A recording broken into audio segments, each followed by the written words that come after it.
Oh, Guy Mosh, it's time for Tart Baked Shocks Oh, Guy Mosh, it's time for Tart Baked Shocks Campfire. That's really hard.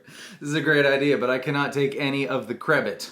It doesn't even work in the same way. I gotta give it all to Miss Luna Pelua and Mr. Kaname Hu. Thank you for the great idea, guys. But before we get going, I would like to take just a moment to thank the following people for signing up for the Patreon supporter of the Cause Club: Omar Rosales and T. Zender. You two, thank you very much for your support.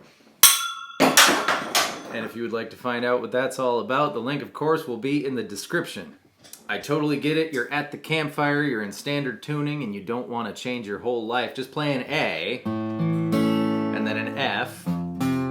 Whatever F you want to play, baby F is fine. And then we're going to play a D. I'm only going to play the G string and the B string. You'll see why later, but for now, we're just getting in the habit.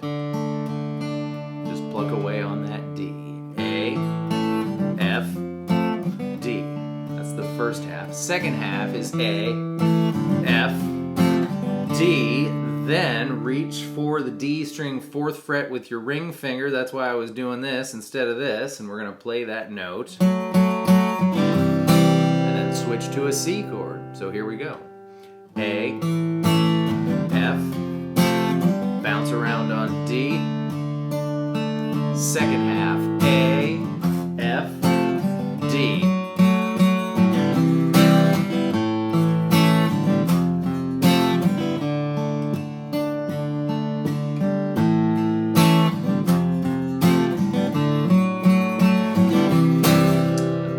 Intro and the verse. Extra little tiny half a bonus point move. You don't have to care about this, but when we get to that C, if on the very last beat of this C you're abandoning it and you pluck the open D string before you go back into A, you get the whole thing that riff really is. So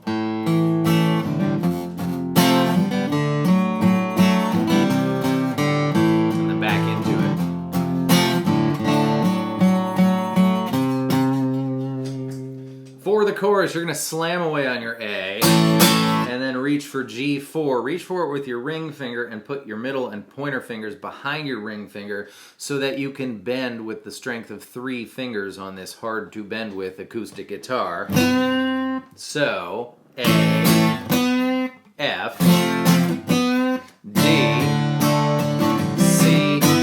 So we're frantically reaching for that G string 4th fret after the A, the F, and the super duper quick C after the D.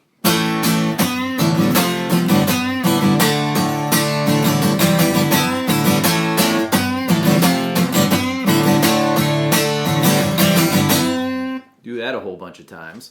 And then at the end of the chorus, when he says your advice twice, until the very last chorus, and then he says it 4 times, but it's twice for the whole song up until the end, you're going to play F and D. And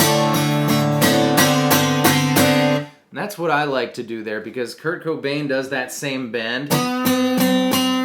That really kills the energy as a solo acoustic guitarist with no rest of Nirvana backing you up, making noise around you there. So I'm going to grab the G string and slide up to the 5th fret.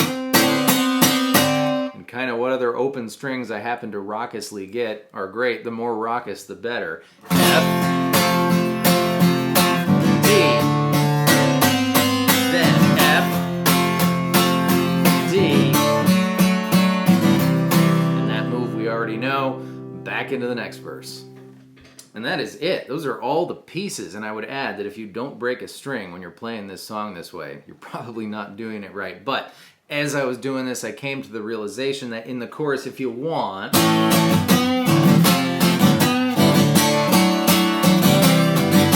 you can throw that low note, that D string 4th fret on your D chord just like normal before you go to C, and then rush to that bend at the end. I like that. Didn't think of it a few minutes ago.